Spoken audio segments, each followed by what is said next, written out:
everyone, this is CS Nita Sharma. Welcome back to my channel. Today I wanted to share something important related to GST amnesty scheme. It is applicable for those taxpayers who have received notices under section 73 for the financial years 17, 18, 18, 19 और 1920. It means अगर आपके पास कोई notice आया है under section 73 from the GST department और for the 3 years that is 17, 18, 18, 19 or 19, 20 then you are eligible for this scheme.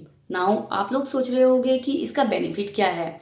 इसका benefit is that you need to pay only actual GST amount. You don't need to pay any interest or penalty. And many of you might be wondering that how do we check कि demand आया है या नहीं आया है, हमको actual GST amount कितना पे करना है, हाउ हमें कैसे पे करना है और many more things. So let me take you through a step by step process so that you can understand how to avail of this benefit practically. को अवेल करने के लिए सबसे पहले आपको लॉगिन करना पड़ेगा जीएसटी. जिस भी कंपनी के लिए आप ये स्कीम अवेल करना चाहते हैं.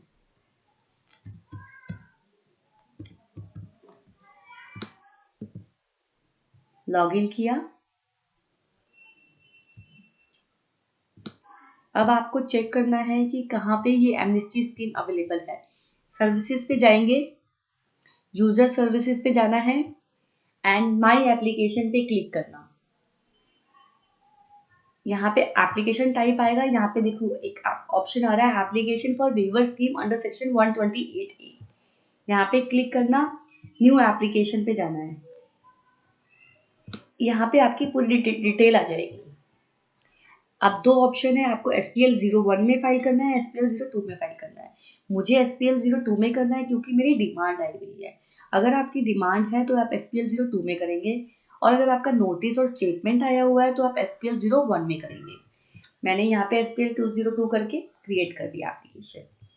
Right. And now whether the demand order is issued through the GST portal? Yes. Appeal application file? No. जब फाइल नहीं किया तो विड्रॉल भी नहीं होगा. अब मेरा सेक्शन 73 क्या अंडर है ये. No no no. नेक्स्ट. अब यहाँ पे बेसिक डिटेल मांगता है. जो भी आपके नंबर होंगे उसको आप सर्च कर लेना. आपको कौन सी ईमेल आईडी से जाना है आप वो करना. डिटेल्स ऑफ डिमांड ऑर्डर, क्योंकि मेरे को इशूड है थ्रू जीएसटी तो यहाँ पे आ गए. अब मेरे दो ऑर्डर है डिमांड ऑर्डर तो इसलिए यहाँ पे दोनों के ऑप्शन आ गए. अब मैं फर्स्ट पे क्लिक करती हूँ तो ये सारी डिटेल फिल ऑटो फिल कर देगा. See now you can see here date of issue भी आ गया, सेक्शन आ गया किसमें ऑर्डर हुआ है. अपील तो मैंने किया ही नहीं है. राइट. फिनेंशियल ईयर आ गया अब 17-18 का. That means I can avail this benefit. 17-18 का मेरा ये था. ठीक है. 17-18 CGST का इतना मेरे को. आप देखिए अब 29,000 का मेरे पे टैक्स है बट 32 की मेरी पेनल्टी है. सो आप समझ सकते हैं कि 42 अराउंड मेरा इंटरेस्ट और पेनल्टी है और 30 मेरा टैक्स है. सो इस बेनिफिट से मुझे कितना फ़ायदा हो सकता है. जहाँ मुझको 58,000 पे करने हैं एज अ टैक्स, वहाँ मुझको 140 अराउंड मुझे पे करना पड़ रहा था. And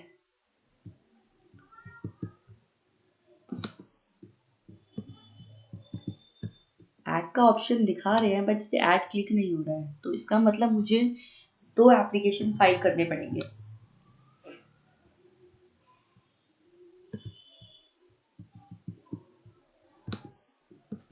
right.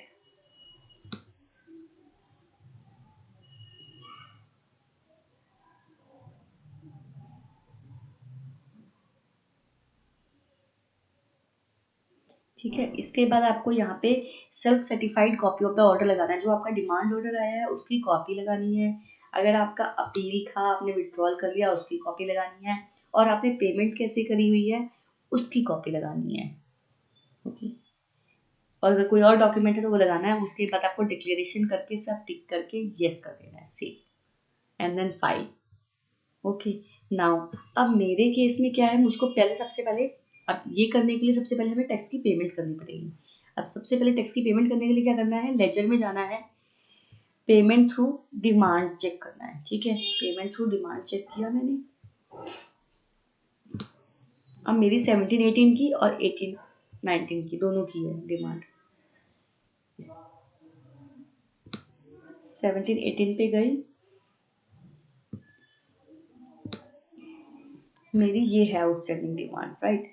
अब इन्होंने क्या ऑप्शन दिया कि अगर आपके पास आईटीसी है तो आप आईटीसी से एडजस्ट कर सकती है।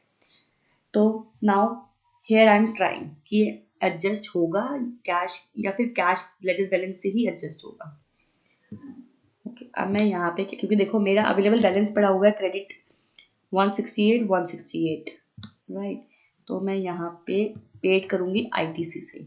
अब मुझे कितना टैक्स पे करना है, यहाँ मुझे करना है 29,171 29,171 राइट। नहीं पे कर रहे हैं हम, इंटेंडेड टू बी पेड, और यहाँ से हम ले रहे हैं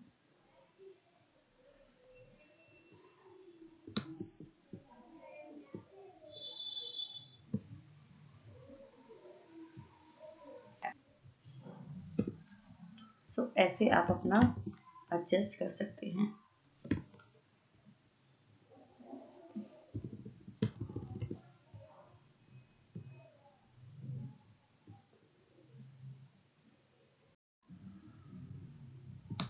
अब मैंने पेमेंट कर दी आईटीसी के थ्रू, सेट ऑफ कर दिया, आपको दिखाया था मैंने।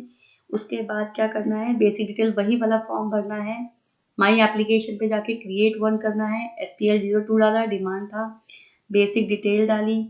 आप देखिए यहाँ मेरा पेमेंट हो गया था तो इसलिए पेमेंट की एंट्री आ गई कि मैंने पेमेंट कर दिया था। डॉक्यूमेंट अपलोड करने हैं, ऑर्डर की, प्रूफ ऑफ पेमेंट, और जो भी अटैचमेंट लगाएंगे वो जो है मर्ज गैप, फाइल नेम में गैप नहीं होना चाहिए, मर्ज होनी चाहिए। प्रूफ ऑफ पेमेंट लगा दिया। अब डिक्लेरेशन पे क्लिक करना है और वेरिफिकेशन करके वेरिफिकेशन किया, उसको सेव किया, देन उसका प्रीव्यू ले लिया एंड देन फाइल कर दिया। फाइल करते ही वो सबमिट हो गया, ARN जनरेट हो गया आपका, ठीक है। उसके बाद क्या करना है, दोबारा यूजर सर्विसेज पे जाना है, माई एप्लीकेशन पे क्लिक करना, वही एप्लीकेशन टाइप करना और डेट डालना जब आपने फाइल किया हुआ है। सर्च करोगे तो आपको ये दिख जाएगा, ARN दिख जाएगा आपका, आपने क्या फाइल किया हुआ है, वेवर एप्लीकेशन फाइल। अब नाउ आपकी ये फाइल हो गई है। If you have any query, then please let me know. Thank you.